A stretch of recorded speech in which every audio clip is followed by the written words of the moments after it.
Assalamualaikum warahmatullahi wabarakatuh. Sampai berjumpa lagi anak-anak dengan Bu Ani.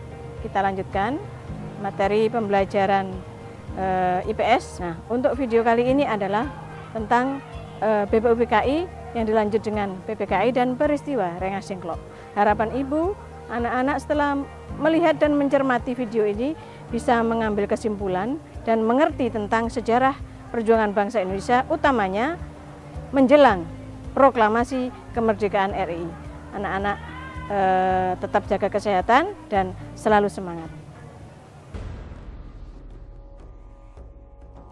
Tanggal 7 Agustus 1945, BPUPKI dibubarkan karena dianggap telah menyelesaikan tugasnya.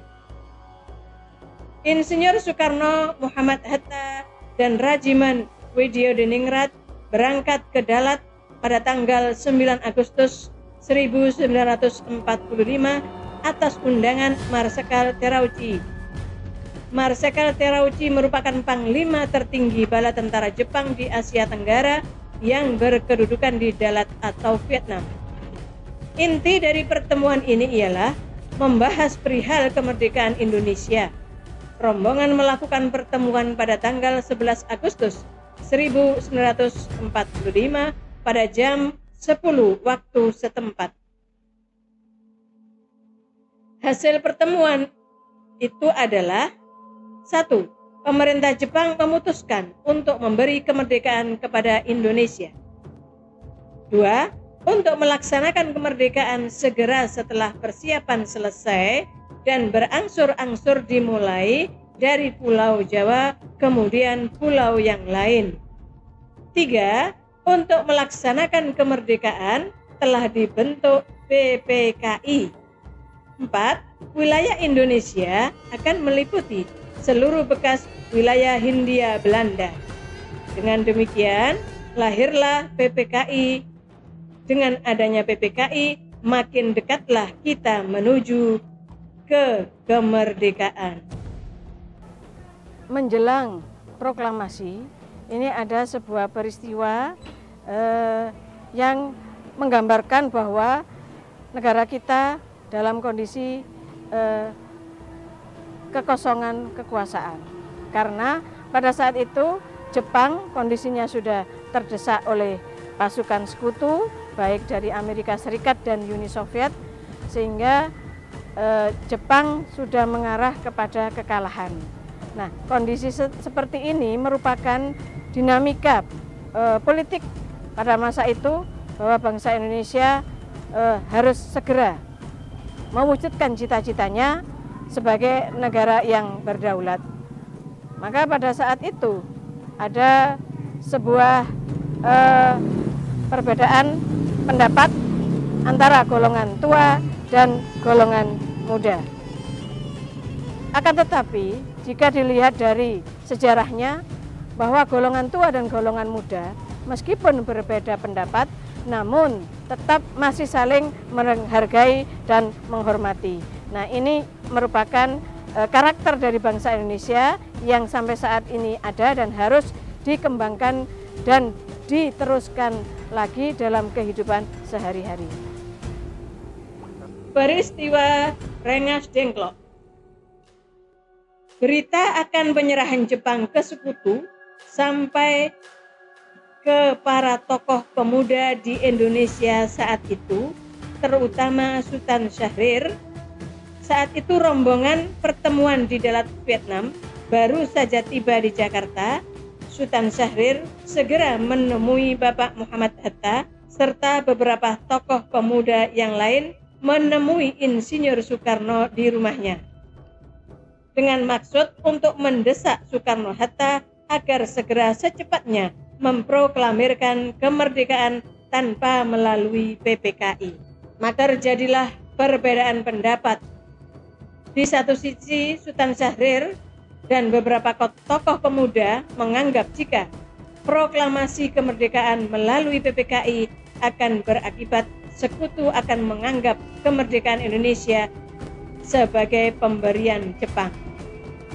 Sedangkan Soekarno-Hatta berpendapat pelaksanaan proklamasi harus melalui PPKI sesuai prosedur maklumat Jepang, yaitu tanggal 14 Agustus 1945,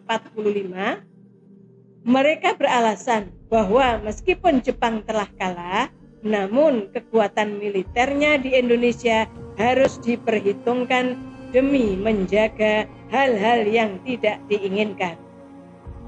Perbedaan ini tidak juga mendapatkan titik temu hingga mendorong para pemuda kembali berunding pada pukul 24.00 menjelang tanggal 16 Agustus 1945. Rapat itu dihadiri oleh Sukarni, Khairul Saleh, Yusuf Kunto, Dr. Mawardi, Sudanco Singgih, dan Dr. Sucipto. Para pemuda sepakat untuk menculik dalam tanda kutip Soekarno-Hatta keluar kota, yaitu ke Rengas Dengklok di Karawang, Jawa Barat. Upaya ini dilakukan supaya menjauhkan Soekarno-Hatta dari pengaruh Jepang. Dan di Rengas Dengklok disambut baik oleh pasukan peta yang saat itu dipimpin oleh Sudanco Subeno. Perbedaan pendapat antara golongan tua dan golongan muda terkait dengan waktu pelaksanaan proklamasi kemerdekaan RI ini cukup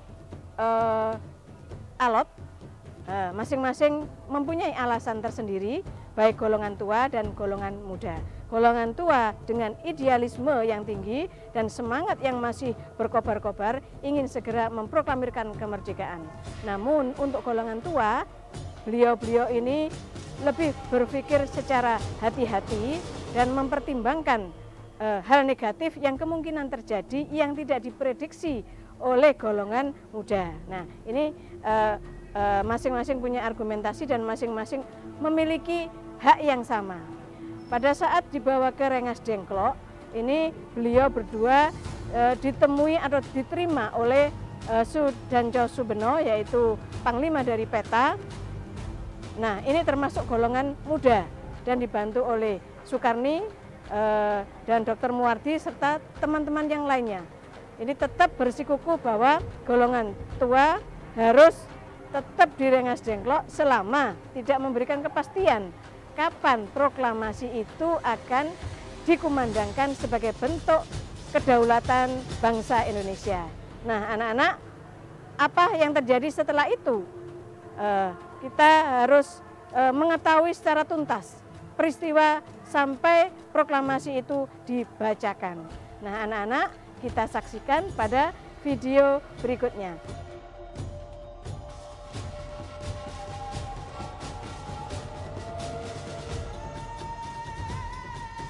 Anak-anak, yang sudah kalian lihat tadi adalah sebuah peristiwa menjelang detik-detik proklamasi. Nah, untuk selanjutnya saya mohon anak-anak tetap menjaga kesehatan dan tetap semangat, jangan sampai kendor baik semangat maupun jaga kesehatan dengan baik dan benar. Sampai jumpa pada video berikutnya.